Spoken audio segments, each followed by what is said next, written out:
when you play me or Combat League, find a reason why you play the game. Like for me now, I have a purpose of why I play this game. I like Sector. I like Sector because I haven't learned everything. There's so many different ways that you can play. There's so many different setups you can make up. There's so many teams as well, so you can just try so many different things. It's dope, right? So for you, right, for anyone who's listening, you have to find a reason why you play the game and enjoy it. When you're too focused on winning with no game plan, or like, that's basically the best way to play it. If you play the game without any game plan and you get upset, it's your fault and your fault only. If you're gonna take it out on yourself, then do that. I ain't gonna be one of them niggas that say don't. If you're gonna do it, do it. Be a bitch about it, right? That's cool. But the best thing to look at a fighting game is like Yu-Gi-Oh. It's like Yu-Gi-Oh. It's like chess. It's like checkers. However you want to look at it.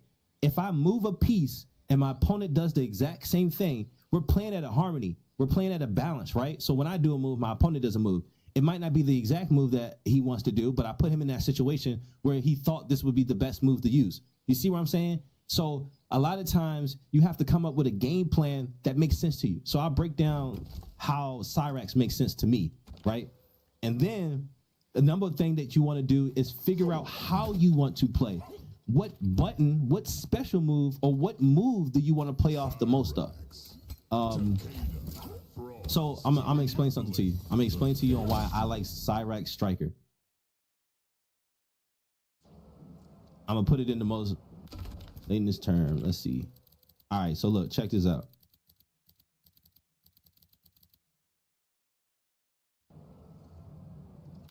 So look, boom. When I do this move, I know that my opponent is most likely going to try to use their fastest button to take their turn back. It is -7. There's two things that's going to happen when my opponent sees this move. Once they see this move, they're going to try to up block. Sometimes. But if I never do this string, there's no reason for them to up block.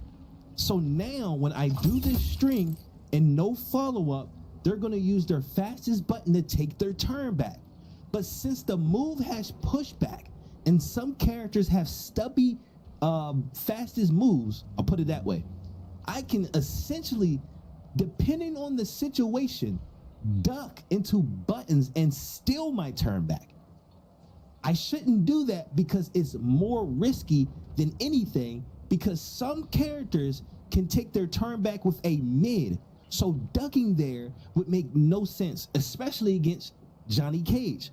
Another thing that you have to think about, if I do a move in the beginning of the round and it's my first time using that move, I don't know how my opponent's going to react when I do this move. So the best thing to do is after I do that move, see how my opponent reacts to that move. Then from there, you can start stealing turns. You can start adapting and playing in a way where your opponent will play to you. If I do this string and my opponent down pokes, I know that I'm safe, and if he down pokes there, I could essentially take my turn back. It's my turn, but it depends on how I take my turn back. Now, what happens is when I start playing my mind games, I can start canceling this move like this. Once I cancel this move, I am safe. I am at a distance. So now I have put my opponent in a situation that he may or may not want to be in. Most likely may not want to be in.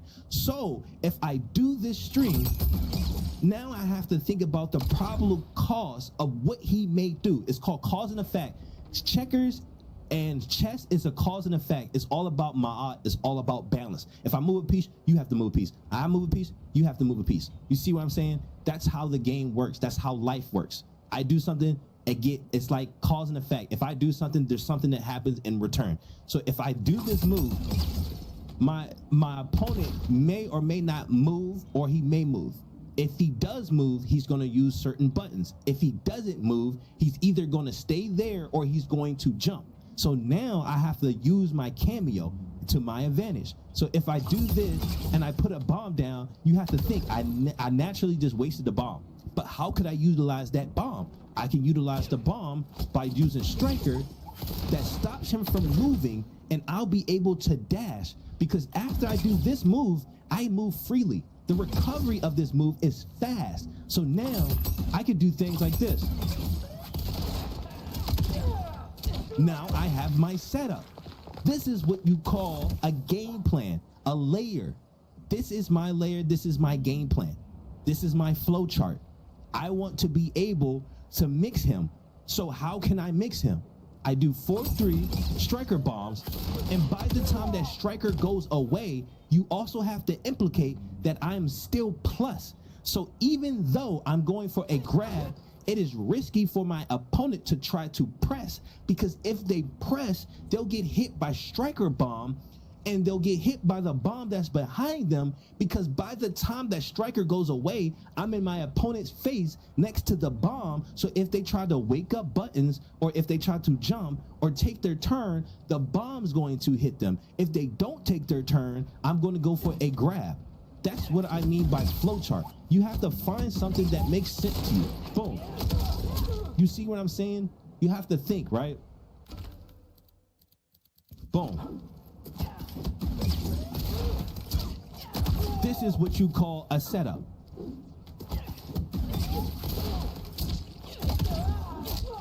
I could do something like this. See that? If I feel like he's going to be disrespectful, I could do that.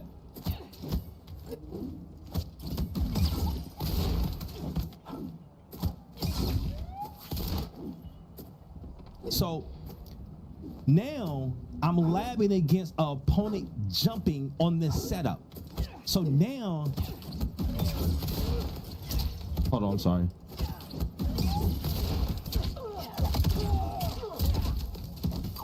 Hold on, I'm sorry.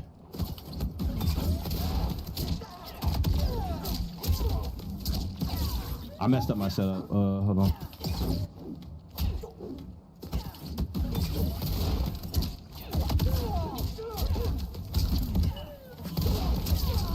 And they're gonna get mixed off this. I put the blue bomb down because I want to be able to keep my pressure going. And I know most times people will poke, and I know this breaks armor. So if they want to armor there, they can. They'll die for it. Striker will hit them, and then the bombs will go off. Either way, you're dying. So you have to think about your game plan. This is what you call a flow chart on block. You also can have a flow chart on hit, where it looks like this.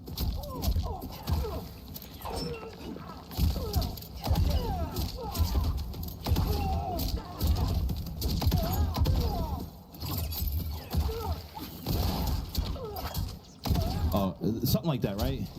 But once I do this setup, this is called a setup, right?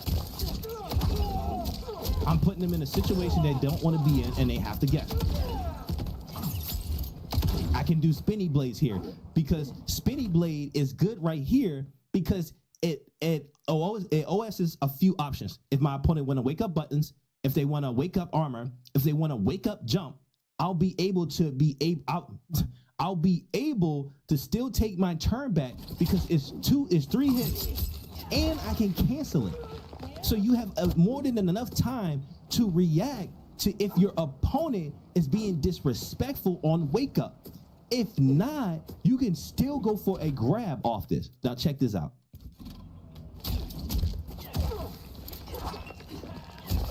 This is what I'm gonna show you. This is what you call gimmicky.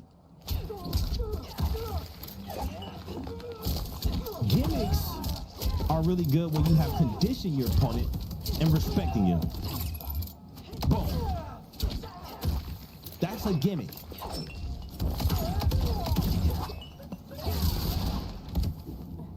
And I still get my Oki. See what I'm saying? Boom. Another setup. This is how you're supposed to play a character in a way that it makes sense to you and your opponent. And it's nothing they can do about it, or they may have a way to get about it by delay wake up and so on and so forth. It's up to you to figure out a setup or a game plan behind if someone wanted to delay wake up right here in particular. you can do things as far as in dash up, not dash up. These things become very strong. So I just showed you a setup, right? With this right here. Even if my opponent get hit, this setup still works.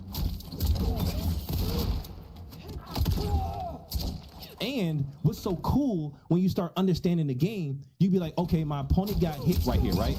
Watch this.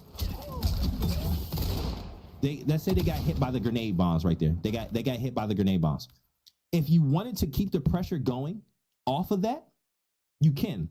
Because you have to think, first of all, you have to think, right? How plus the striker bombs on hit? Striker bomb, I don't know, it didn't tell me. I'm not sure how plus they are on hit.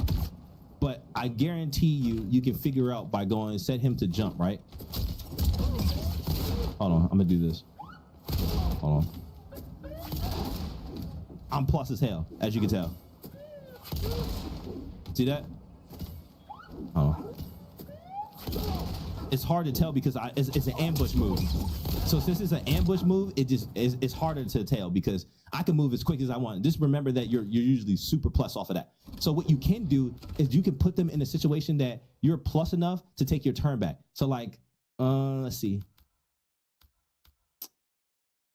Hit advantage. My down one is plus one, right? What is my back one? This is 11 frames. They have to guess. So watch this. Hold on. Set it here. Watch this. Hold on, no. I'm gonna just do it no block. Watch. And I still get my setup. Because what happened, the reason why I'm doing down one right here, because watch what happens. I can't grab him. You see what I'm saying? So I'm making the recovery quicker by doing down one into a grab. I'm making him recover quicker. See what I'm doing?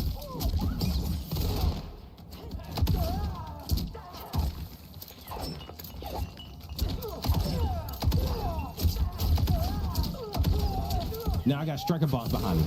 I have striker bombs behind me and I have a bomb on the ground to put them in a situation where they have to respect me. If they wake up jump, they'll die. If they wake up armor, they'll die. If they do anything but other than just sit there and let me grab them, they'll die. They can probably delay wake up. I mean, they probably can like delay tech or whatever the case may be. I'll still be safe because even if I whiff the grab, the bomb's gonna go off and then I'll be safe. Do you see what I'm saying? So these setups are very strong and these are things that you have to think about. But don't overwhelm yourself and think all the way like that yet. You just need to think on how can I play the way that I want to play. Even with Takeda, right? If for me, if I play Takeda, I want to be able to hit confirm off of one, my forward one. I want to be able to pressure off of 1-2 a lot. I want to put them in a situation where they're going to be looking to up block here, right? Then I can start staggering off of. This is what you call layers. But this also can be my game plan. It may or may not be strong, but it's still my game plan. I can play off of certain buttons in particular to put my opponent in situations that they don't want to be in. For an example, if I'm playing off of this button, you have to recognize what makes this button good.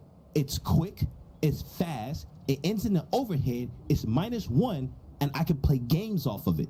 And since it's really strong in its sense, you can also use it to shimmy your opponent. I told you about auto shimmies. Auto shimmies are usually 3 hits. 1, 2, 3. Wow, look at that.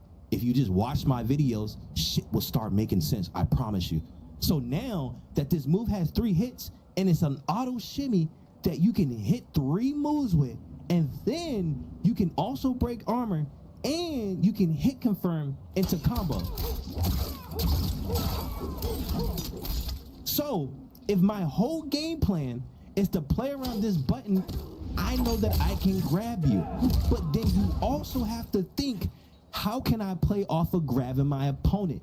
You have to, as an individual, understand how to condition your opponent off of a grab. You can start shimmying. Shimmying implements the fact that they think they're going to get grabbed, but you don't. So since that's what you're doing, then you can start backing up and walking out of their face into 1-2. This stuff is very strong as well. This is a game plan that you can play around as well. Now that you're moving in and out your opponent's face, they're going to be hesitant to take their turn back. They're also going to be hesitant to neutral duck. But then if they keep sitting here doing auto block or auto duck, you can start hitting with overhead. Why? Because in order to OS duck, you have to let go of block. And you're auto ducking. So which means that I have to duck the grab, which is a high. So if I'm ducking, I can implement overhead into my game plan. This is how you have to start thinking when it comes to fighting games. If I'm going to shimmy, this is how I have to play. If I want to play off of my blades, that's fine, but have a cameo that complements you in ways where if your opponent jumps, you'll still be safe. You can do things like this. This will stop them from jumping.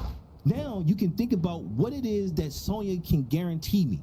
If I do things like this, I know my opponent's going to want to jump most of the time because they don't want to hold this, because on block it's plus enough where I can start with, remember, auto shimmying in their face.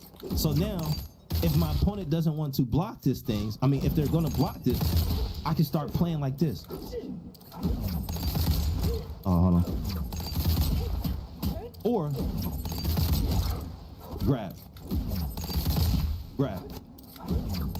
stagger, grab, stagger, grab, or walk out in, grab, moving. You're consistently putting your opponent in situations that they don't want to be in. Shimmying, not a position that your opponent wants to be in. Playing off of staggers, not a position that your opponent wants to be in. They have to guess. They don't want to play no guessing games with you. They just want to be able to do their game plan. So now you want to do yours over theirs. You can do that, but you have to make sure that it is strong. Why is it strong? Because this allows me to be safe and plus. So now I can grab them off this. I can do stand one. I can move in and out of their face. You see what I'm saying?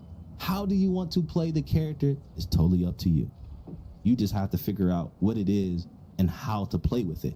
Now, a lot of times, the problem that people get to come across is that they don't know how to lab. They don't know, in particular, like certain things that they can use to make what their game plan is that's strong. So the best thing that I can tell you is look at the pros and cons to the character that you're playing. Look at the pros and cons to the cameo that you're playing. Look at the pros and cons to the cameo that you're fighting against. Look at the pros and cons to the character that you're fighting against as well. So this will help you understand how to play. For an example, the pros and cons to playing against Cyrex is understanding that most of her strings are negative. So a lot of times she's going to be staggering. And then on top of that, most of her strings you can armor through and you can outspace this character. So since these are the cons to this character, you can play around those. And then understanding that this character doesn't have really good buttons, you can utilize this character up close or abuse this character up close. I apologize. So now I can start implementing stand one and to grab, or I can start doing this. She don't have a button to take her turn back after this. She literally have to come forward. And since she doesn't have fast moves, she's not going to want to come forward into buttons. If she does, I'll be able to OS her because most of her fast moves are highs. So since that's what she wants to do, I'll do it a couple of times to see how she reacts. Cause and effect, like I said. Boom. Okay, they're not pressing a button here. Or boom, they're backing up. Okay. Or boom, they're trying to press down one here. You see what I'm saying? You can start labbing these things too. You go down to get up in reversal. I can set the opponent to do that on hit. So now I can start doing things like this. See that? Boom. Boom. Every button you throw has to have a reason why you're doing it. Right? Boom. Boom. Or you go. Boom. You see what I'm saying? I can go boom, boom, boom. Okay, what do I get off this string? Oh, he poked. Grab time. Boom, boom, boom. Boom. Boom. Boom. Grab. Boom. Overhead. See what I'm saying? Down three. I don't know that down three's good. Grab. I can do this. Look at it. This is what you call auto spacing. It has pushback. So since the move has pushback on it, watch this. Boom. My opponent dies now. Boom. Boom. You press. Shut up, nigga. Come here. This is how you have to start guessing.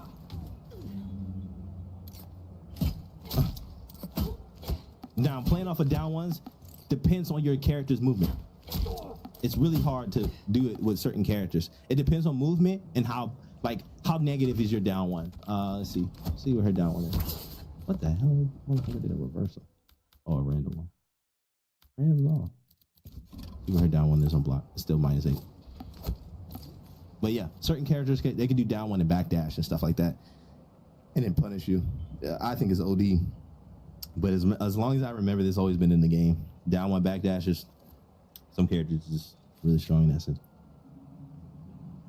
So these things is what makes your character strong or not strong, playing around them. I also understand that Takeda's most likely like to use this string. Once you use this string and I see you use it, it's automatically punishable. This is how you guys got to start thinking, and you got to lab it too, right? So like when he do this string, there's nothing he can do to make that string straight.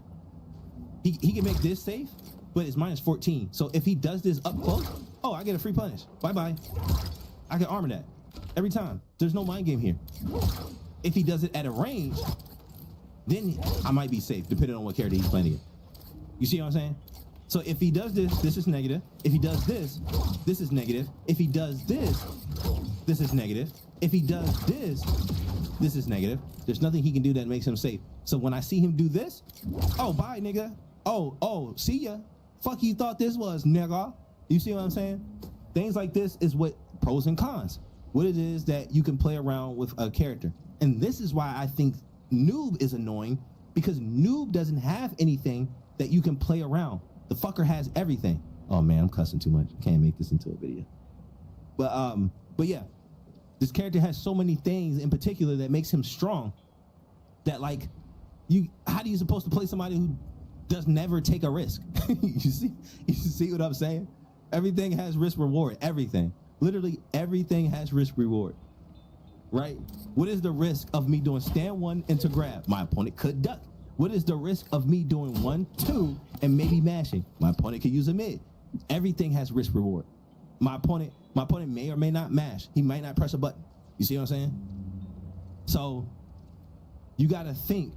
You gotta think in this way. Pros and cons. Pros and cons. Chess. Or think of it like Yu-Gi-Oh, where you have so many series of moves that you implicate to your deck, to where if I have these certain cards in my hand, I know I can do this. So think of it like that. If I have 2 bars, I know I can do this. If my opponent only has 1 bar, I know I can do this. It's the same way with the new update with Havoc. If Havoc has 3 bars and you have 1 bar, oh, GG, my boy.